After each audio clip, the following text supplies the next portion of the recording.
For years, Prince Charles lived a life shaped by duty, tradition, and expectations, but behind the public image of the future king was a young man with his own dreams, his own emotions, and a love story that would follow him for decades. Long before he became King Charles, Charles was simply a young prince trying to find his place in a world where almost every decision carried royal consequences. And then, in the early 1970s, he met Camilla Parker Bowles. There was a natural connection between them. They enjoyed each other's company, understood one another, and their relationship soon became emotionally significant. But Charles was not an ordinary young man. He was the heir to the British throne. His future was not entirely his own to decide. Royal expectations, circumstances, and the demands of his position eventually pulled Charles and Camilla apart. Charles went on to serve in the Royal Navy, while life continued to move forward, and then came a young woman who would change the story of the British royal family forever. Lady Diana Spencer. Diana was young, beautiful, shy, and seemingly untouched by the enormous world she was about to enter. Charles was drawn to her. Their relationship developed quickly, and soon the world learned that the future king had chosen his bride. In 1981, Charles and Diana were married in one of the most watched royal weddings in history. For millions of people around the world, it looked like a fairy tale. But behind the beautiful photographs, royal duties, and public smiles, their marriage faced difficulties that the world could not always see. Over the years, the distance between them grew, and their relationship became increasingly complicated. A young princess had entered the royal family, and the future king had found his bride, but behind the magnificent ceremony, the story was far more complicated. Charles and Diana were very different people.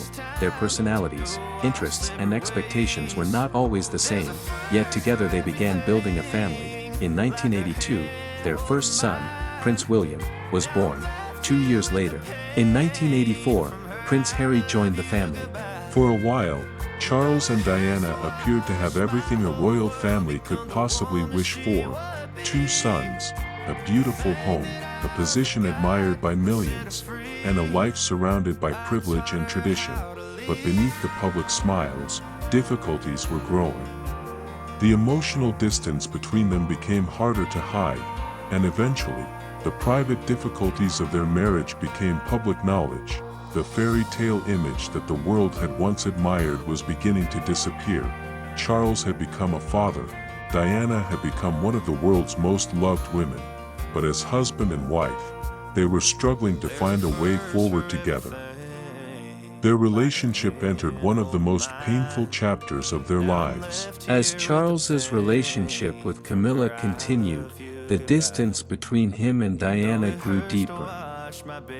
In 1992, after years of growing strain, they formally separated, although their marriage would not officially end until 1996.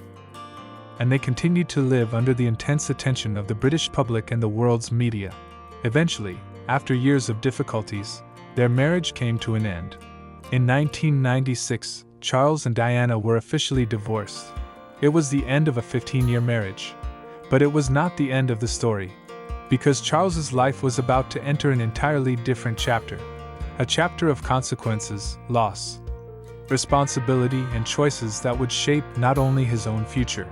Camilla was not the only reason their marriage failed, but her relationship with Charles became one of the deepest wounds in Diana and Charles's troubled marriage.